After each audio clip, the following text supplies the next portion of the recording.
This is the Investor Connect podcast program. I'm Hall T. Martin. I'm the host of this show in which we interview angel investors, venture capital, family offices, private equity, and many other investors for early stage and growth companies. I hope you enjoy this episode.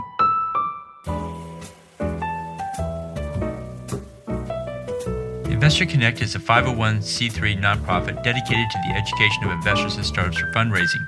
Please consider donating $100 to the program to help others in their investor and entrepreneur journey. You can find the donate button on the investorconnect.org website.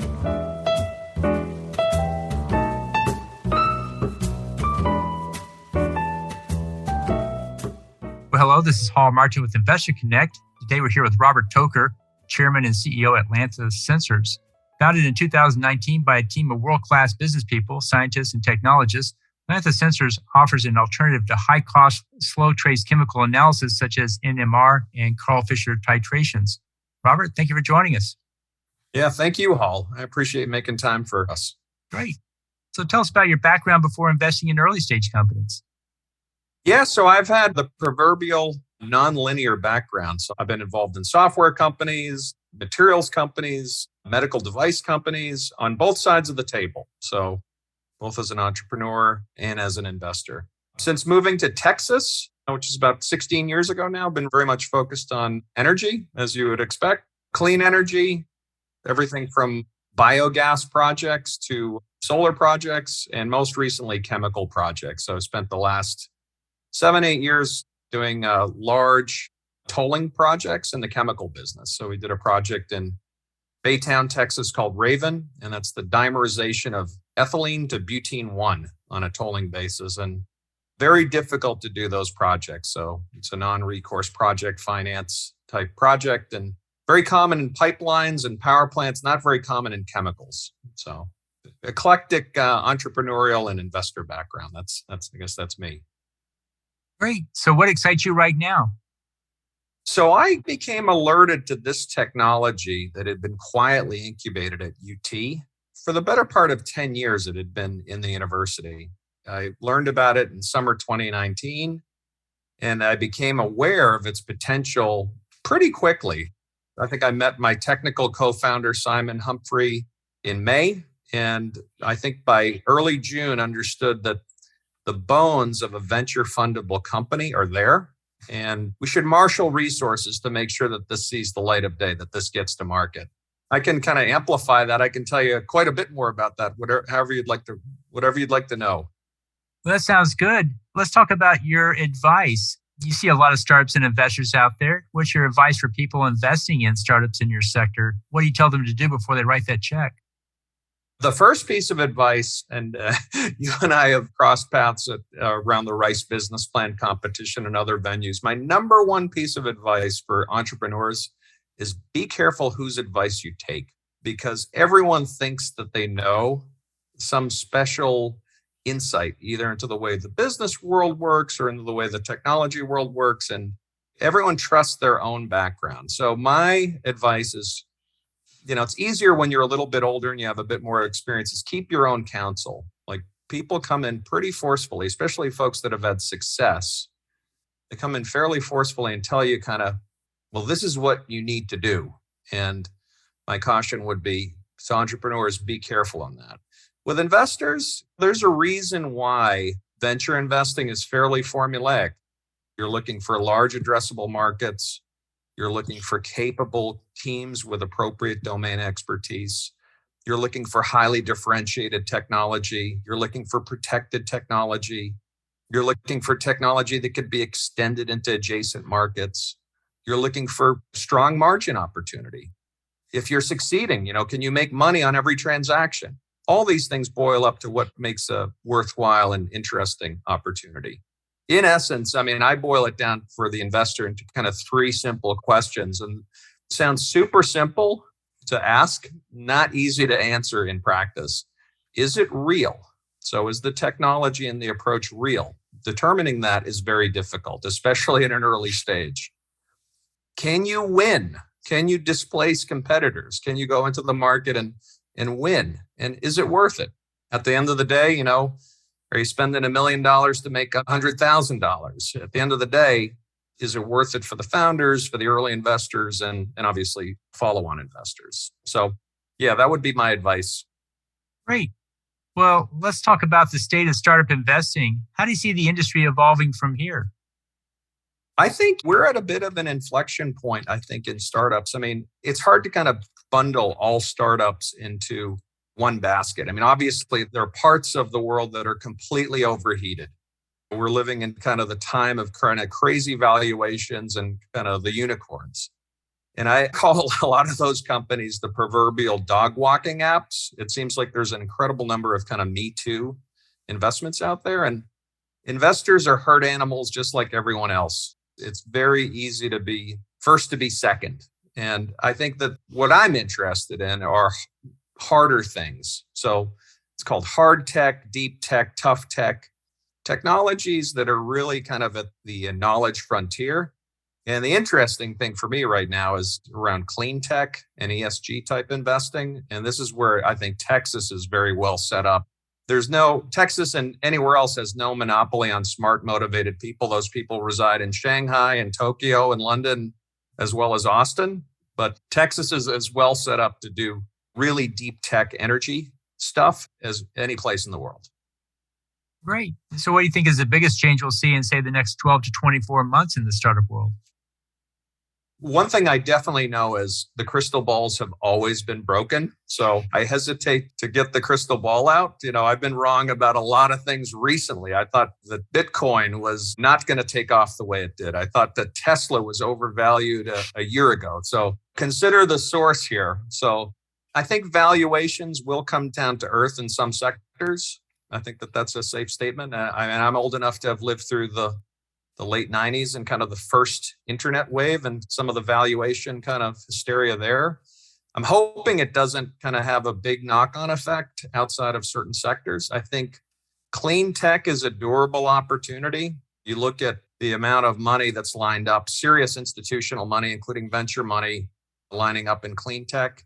I've been involved in several clean tech companies, and it's not easy. Manipulating bits and electrons is one thing, but once you kind of get into manipulating atoms and, real objects and energy balances, it's far more challenging. So I think direct investment, I think that the venture model for certain types of investing really works well. I think people are looking for direct investment opportunities as well. You're seeing that on the institutional side with insurance companies and endowments, but also individuals on the venture side. Great. Well, let's talk about your investment thesis and what you look for. What exactly is it, and what's your criteria for funding startups? Yeah, so when I look at things, I mean, I've kind of alluded to this before, is I will put it this way. The recipe for technology investing is super simple. It is, does the company know something that nobody else knows? And are they able to marshal resources around that plan and execute on it in a compressed time frame? So the essence of strategy is very simple. It's objectives, resources, and time. So is their objective clear? Is it achievable? Is it a boil the ocean strategy? Do they need crazy amounts of time and resources to actually get to market? So what I look for is what any other kind of energy type venture investor looks for: capital efficiency, team, markets, differentiation, and ability to execute. Stating the obvious, I think probably most of your listeners know this, but I'll say it out loud, is the classes of risk. There's technology risk, sure. If you're doing early stage investing, you're in the business of burning down technology risk. There's market risk. So when you get out to market, who are you hurting? Who are you displacing? You're hurting someone. And then execution risk. So when I look at our business, the businesses that I've been involved with, we take on technology risk and accept that and manage it. We want to really understand market risks right from the outset. Can we compete? And then do we have the resources to execute? Is it a boil the ocean strategy, or is it something that's managed by human beings with kind of human processes? Great. So let's talk about the challenges in the startup space. What do you think is the main challenge startups face in today's market? I think there's a lot of Me Too deals out there. I'll focus on energy because that's kind of where I spend most of my time, energy and chemicals. And a lot's been written about the valley of death, the crossing over from early stage kind of lab scale stuff, the university based startup, to pilot plant and demonstration plant, where there's a second valley of death for a lot of like hard stuff, especially process technology, is crossing over from demonstration scale, where you need $30, $50 million, to commercial scale, which is you need $200 million, $500 million. And no one is ready to offer a process guarantee or a license guarantee that basically guarantees the technology. It's brand new. So like when I look at the aspirations around ESG investing and climate investing, all that stuff, there are a lot of technologies that, sure, they made it to pilot. They spent $10, $15, $20 million to get to a pilot plant. They spent more money to get to a demonstration plant, but who's going to write the check, the first check for $250, $300 million to get to first commercial, to really demonstrate commercial readiness? And you are seeing more of that. You are, but there's a gap there between private equity and energy infrastructure type investors versus venture investors. But there was a Series B. It was a group up in Boston that just did a $1.8 billion Series B for nuclear. And that was this week. So I was thinking, it's like, well, the world is definitely changing. The risk appetite is changing. And I think there's just so much money sloshing around that people just don't know where to put it. Like, there is more money chasing deals than there are kind of good quality energy deals. And that's not only for technology. I think that's for project developers and established projects. So is that the challenge investors face? There's too much money, or how would you state that? Well, I would look at it as kind of the flavor of investor. For a project investor, if you're sitting on $5 billion that you got to get out the door in 3 years or 5 years, and your fund life is 10, 12 years, and you can't take on development risk, that's not part of your fund mandate. You're looking for the perfectly contracted, de-risked project. There's a lot of those guys out there. There's hundreds of them. There's hundreds of billions of dollars of kind of project money that's on the sidelines waiting for the perfect project. And it's solar, wind, but also, pipelines and chemicals and other things. But to get to a de-risk project, it takes a lot of effort and it takes risk to get all those contracts knitted up. On venture, by definition, that venture has an appetite for risk. I think what you're seeing, though, is like, if you present something to venture right now that's really quite different, and I'm not talking kind of crazy man, like this guy is obviously not going to be able to execute on this plan, but I'm talking about a highly differentiated product. It's tough to sell people on something that's truly different. I think that part of it's like, investors are human beings like everyone else, and they don't want to be putting themselves too far out on a limb. Like, oh yeah, well, XYZ fund did something very similar last month. It's like, well, this one looks like that. Let's go do that. But if you present something quite novel and you have to do a little bit of brain damage to understand the technology or understand the approach, I think that there's still a problem there, whether like folks are really ready to take that leap. There are groups out there, but not the most common. Yeah. Well, you see a lot of sectors and applications out there. If you had to pick one or two that you think are good immediate opportunities for investors to pursue, what would you put at the top of the list? Well, I think that this is probably like an unpopular thing to say in most of the country, but in Texas, I think oil and gas is going to be extremely attractive over the next 5 to 10 years. Beyond 5 to 10 years, who knows? But the whole industry is incredibly capital constrained. So what that means is demand is not abating. Global demand for oil and gas is not abating like over the next 5 or 10 years. So you have a capital constrained industry with not a lot of new exploration happening in the majors. You'd still have independents doing that, but the BlackRocks of the world going out and saying that we're not going to be funding projects is a big, big deal. So you're seeing a pullback of trillions of dollars of production money from the industry. And so the idea of seeing routinely $100 oil, $150 oil is going to be a thing. I really do believe that. And it's not just me. It's, again, I don't have a crystal ball, but concerns aside, that is going to be a big opportunity area. And same for natural gas. You look at natural gas as a bridge fuel, and you need natural gas for the hydrogen economy. And if the folks that are placing big bets on the hydrogen economy, they're going to need a lot of natural gas. And again, it's the whole industry is capital constrained. Stepping further back, my expertise is in energy and chemicals. So I don't have a strong opinion about a lot of consumer type things and enterprise software. Yeah, I mean, it can be interesting, but looking at energy, the foreseeable future, you look, and foreseeable means like 15, 20 years out. We're looking at climate issue. We're looking at a carbon constrained world. There's a consensus building, not so much in the US, we're still split, but globally, this is an issue. So you're seeing money kind of going into those projects. It's solar, and solar, I mean, not just projects, but solar materials, new approaches to solar cells, inverters, software, controllers. I mean, sensors, sensor integration right across the piece on solar. Wind, you kind of unstack a wind turbine and what wind looks like. Well, there's opportunities in materials, there's opportunities in gearboxes, there's opportunities in the tower. Wind is getting bigger, it's getting offshore. I was involved with early efforts with pairing kind of offshore oil and gas in Texas, the Offshore Technology Conference in 2007 and 2008, pairing the oil and gas world with the wind world.